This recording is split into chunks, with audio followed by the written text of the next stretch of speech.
iHeart, get ready. Fantasy football is here. Welcome to the Scout Fantasy Show. ScoutFantasy.com is home to the Fantasy Football World Championships and the best players in the world. Real money winners giving their secrets to help you win. Now exclusively on iHeart. This is the Scout Fantasy Show with your host, the one, the only, Dr. Roto. Everyone, it's Dr. Roto. Get out the insurance cards. Get out the copay. The office is open, my friends. All right, the NFL podcasts are going to begin today. Probably after July 4th, we're going to begin my fantasy series in a nutshell, where I go through every single team, break it down, sleepers, busts, the guys you want to know, the guys you don't want to know, the guys I'm interested in. Right? I will do that for you beginning after the 4th of July. It's the Cliff Notes version. You know, Sean Childs gives you the thesis. He gives you the encyclopedia. I give you the Spark Notes. What you need to know, how you need to know it, a quick hit of info so that you can look there and say, hey, this is what Dr. Roto thinks about each player. I will bring that to you after the 4th of July. Speaking of the 4th of July, I wish you all a very, very happy holiday. Hope you have a great time with your families, whether you're cooking out, watching fireworks, traveling, whatever it is you might be doing. I hope it's a great day. So, some fantasy news and notes for you. But before we get to that, there was a piece of information, a piece of news that I thought was really, really good. And I think it tells a lot about the problems that we're having in the NFL today. Sammy Watkins Roto, my Roto child, believes the draft class of 2014 will change the market. He goes, we got to get paid more. We got to get paid more. Do you know that Sammy Watkins will only get a little over $3 million this year? Right? Antonio Brown in this article says he got $17 million last year. Now that seems like a lot of money, doesn't it? But when NBA players who are Drew Holiday just got $126 million for 5 years. If I asked you to rank him as total best players in the NBA, I don't even know if we were at number 32, you'd get to him. Maybe 42, 52, or 62. If I asked you to rank Antonio Brown for me and wide receivers, you would say he's the best. Why do we, in a society where we treasure our football, where we treasure our players, why do we pay them the least? We live for football. We watch it savagely. We're savages. We go to the games. We tailgate. We watch. We play fantasy. But we don't pay these guys. You know? I don't blame them. And so I think about it. If these guys aren't happy with the contract, it's a problem. Maybe if Sammy Watkins gets injured, he's not running back out there for $3 million. Not worth it for him. Now, if he got $20 million, he'd do it. I don't know. It just struck me. Just struck me as that made a lot of sense. That these guys need to get paid more. And I'm the first one to say that we pay people too much. You know, Tom Cruise getting $30 million for a movie, that's insanity. But Sammy Watkins getting $3 million, he deserves more.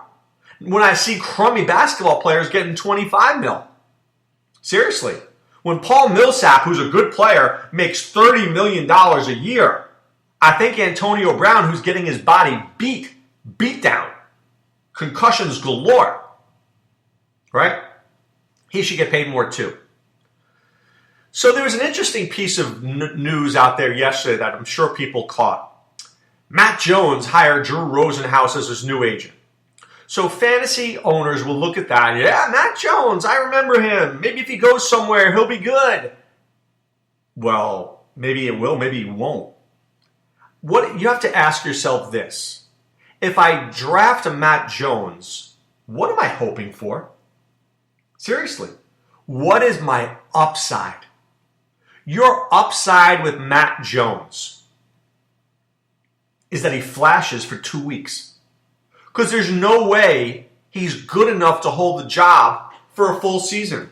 How do I know that? Because he's got 8 fumbles in 20 games. Because eventually he's going to fumble. Coaches don't like fumbles. When he fumbles, he gets pulled out of the game. So you're hoping that he flashes once or twice. And the worst part is this dude fumbles by the goal line. You can't fumble at the goal line. You just can't fumble at the goal line. Can't. So I don't care whether he has Drew Rosenhaus. I don't care whether he has Lee Steinberg. I don't care who he has. I don't think this when I see a piece of information like that, it's meaningless to me. Meaningless. Because I don't think it makes a bit of difference. Okay? I don't think it's a bit of difference. Here's some other news. The Cleveland Plain Dealer says, DeShone Kizer made a big leap of the Browns quarterbacks. He looks good. All right, so let's talk about this for a second. Brock Osweiler stinks. The only leap Brock Osweiler makes is the leap off his bed onto the floor in the morning. So, really, there's no leap there. Cody Kessler is who he is. There's no leap in his game. He's a journeyman. Cody Kessler, in my opinion, is the perfect journeyman quarterback in the NFL who should be able to stay in the NFL for 10 years as a backup. This guy's not a starter. Kizer has ability. He should be making leaps. This is not news. This is not, oh, wow, this guy's making leaps. How about that's what he's supposed to do? That's what I expect him to do? That's what I assume he would be doing as a young player with talent? Cody Kessler's got there's not much talent there. He gets the best out of what he has. Brock Osweiler's a 0. I don't even know why Brock Osweiler hasn't been cut yet. I assume he will be. I do. I assume he will be. I don't know who signs Brock Osweiler. I really don't. Because I'd rather pay Kevin Hogan like $1 million than Brock Osweiler. I don't know. Unless it cost the Browns $16 million to cut him. But I think this guy gets cut. I don't know. Brock Osweiler could be playing in the CFL in a year, and then he could be coaching a high school team very soon. Very soon. Ryan Tannehill in the Miami Herald says, this is the best offense I've ever played on. So let me answer you this question. Well, let me respond. I agree. This is the best offense he's ever played on. This is almost at a time where Ryan Tannehill is out of excuses. Really. That's how good this offense is. This offense is almost just play Tannehill. And I think as we examine the players over the upcoming weeks, I would tell you that Ryan Tannehill might just be a sneaky play in fantasy this year. I do. I think he might just be sneaky, really sneaky, because he's got a lot around him. Not a little, a lot, right? This guy's got quality that we haven't seen before. So I want to look at something here because I think this is important. Because I want to look at his, exactly who he plays, right? Because I want to look at that strength of schedule. I think that's very important too. Who are they going up against? How good is he? Who does he play on each week? Because remember this, he gets the Jets how many times? How many times? Twice. Gets the Jets twice. That's always a good thing. So, week 1, Tampa Bay. So it could be a win. Week 2 at the Chargers. Could be a win. Week 3 at the Jets. Could be a win. Week 4 against New Orleans. Right there. Do you doubt that they could go 4-0? Then they've got Tennessee. That should be tougher than we think. Then they're at Atlanta. Then they've got the Jets. So they see the Jets twice in the first 7 weeks. Congratulations. Then a little stretch that gets tough here. Gets tough. Baltimore in week 8, Oakland week 9, Carolina in week 10. Bye week in 11. New England in 12, Denver in 13, New England in 14. But then, 15 and 16, Buffalo and Kansas City. So I'll say this to you. I like Tannehill in the first 7 weeks of the season. I don't know if I like him in the second half of the season. I'm being honest. Baltimore, Oakland, Carolina, New England, Denver. I'm not loving it. Not loving it. But early on, Tampa, Chargers, Jets, Saints, Titans, Falcons, Jets. The first 7 weeks, I like him a lot. I do. I like Jay Ajayi. I don't like him. I really like him. We'll talk about him a lot more in the coming weeks. Jarvis Landry Roto, Devontae Parker, Kenny Stills, Julius Thomas. A lot of top-notch talent there that he hasn't seen before. So I think that's something to watch. I like that piece of news. All right, Giants.com projects 40 catches for Evan Engram. Yeah, I don't know about that. I'm a big Evan Engram guy. I really am. I think this guy's a special kind of talent. I do. I think he's a special kind of talent. But there are times that he's not going to know what to do. Right? So I'm not trying to diminish Engram. I'm just going to say this. Tight ends have good days and they have bad days. They remember their assignments. They forget their assignments. They make a catch. They miss a block. Hard to project Engram as more than just 3 targets a week. Now, I know Eli likes going to the tight end. I know that. I get it. He loves it. The Giants use the tight end possibly as much as any team in professional football. But Engram has to learn how to block. The Giants are going to run 3 wide receiver sets more than they ever run 2 tight end sets. Because when you have Beckham, Marshall, and Sterling Shepard, you use your receivers. Engram will develop. I'm just not sure it's going to be this year. So when I see a piece of information like that, I'm not overwhelmed. Oh, yeah, okay, whatever. Yeah, all right, Engram's good. I think I really like Engram in a dynasty format. I don't think Marshall has more than a year or 2 left in him. I really don't. I think when Marshall's gone, Evan Engram steps up and he becomes a real player. So you this year you have a Beckham, Marshall, Shepard, and then maybe in a year or 2 you have Beckham, Shepard, and Engram. That I can see, and I like that a lot. I do. I like that a lot. I think the question is this. I need you to think about this very carefully. Evan Engram is not known as a blocker. He's not known as a great blocker because he's going to be out there on passing downs. Paul Perkins is not much of a blocker, right? So if the Giants are using Perkins, they can't have Engram and Perkins on the field at the same time because Perkins might get Eli killed. So the question is, if they use Perkins, you can't have Engram. If you use Vereen or Drawn, you can have Engram because Vereen won't get Eli killed. Do you understand what I'm doing here? If Perkins plays and I have Engram, I've got 2 guys on the field who can't block. That means Eli's got to get rid of the ball in 1.2 seconds or he gets killed. If you take Perkins out of the game and play Vereen or Drawn, now I have a little bit more time to throw to Engram. But I see it if they're going to use Perkins as their main guy, then Engram can't play as much. Right? You might see more Will Tyer, Jarrell Adams than you think. Right? Not that I want that to happen, but Engram's got to work on his blocking. See, tight ends are like catchers in baseball. Catchers have to call the game and they have to hit.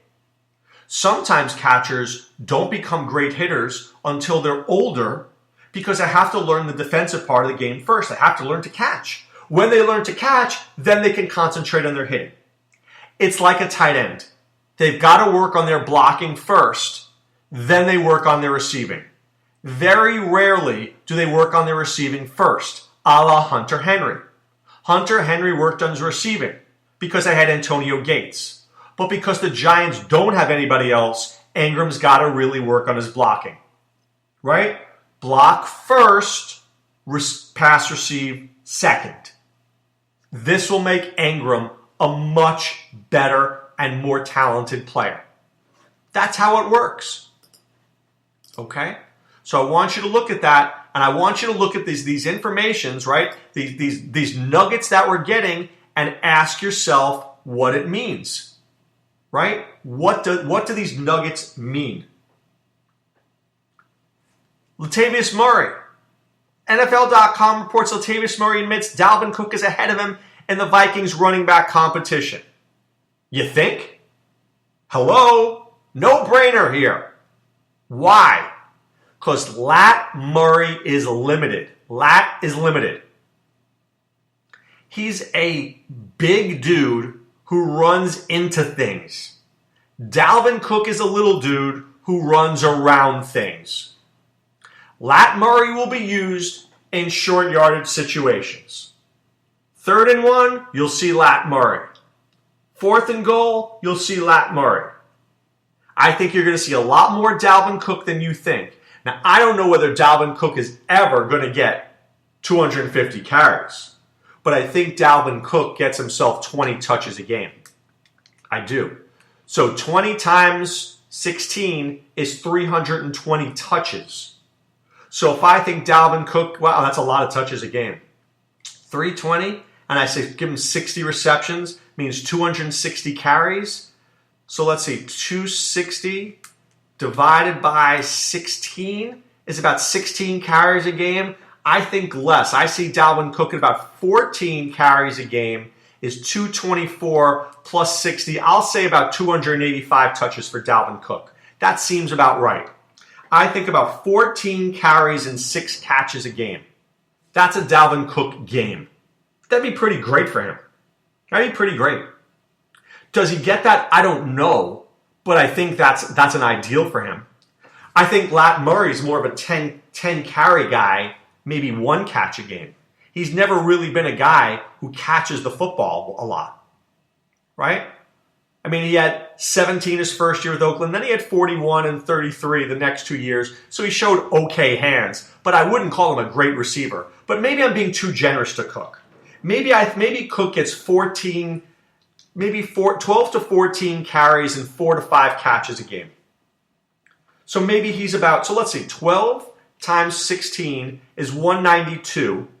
And then 4 times 16 is 64, plus 192 is 256. Yeah, 256 touches for Cook. 256. That leaves about 150 for Murray. Right? That's how it's going to shake out. Okay?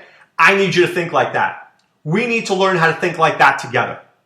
How does this shake out? Who gets what? How does it get divided? Murray, Cook, not Curry. If I put them together, that'd be Curry. But Curry, did it again. Murray and Cook, how do they exist together? This is how I see them existing. Cook getting about 12 carries and 4 to 5 catches a week. Murray getting about 10 carries a week, maybe 1 or 2 catches. That's how they exist. That's how you think like a high-stakes player. That's how you become my rich friend. You know how else you become my rich friend? You join scoutfantasy.com, enter the promo code Roto, pay for 1 month, get 2 more for free. That's a way. Because if you're a member of the Scout Army, you're going to be a lot smarter today than you were yesterday. And how about going to play FFWC? When you get to the draft lobby, you sign up for one of our drafts, get into one of our leagues where the best players play. We offer the highest payouts. We offer the best customer service and an absolutely terrific draft experience. We want you to enjoy your leagues. So be part of what we do and go to playffwc.com. All right, guys, wishing you a happy 4th. Back with our In a Nutshell series when we return. All right, have a great day, be well, and take care. Thanks for listening to the Scout Fantasy Show. There's never been a better time to join the Scout Army. Visit scoutfantasy.com. Use the promo ROTO for 2 months free. And don't forget, fantasy players, please thumbs up the podcast on the iHeart app. See you next time. Go Scouts!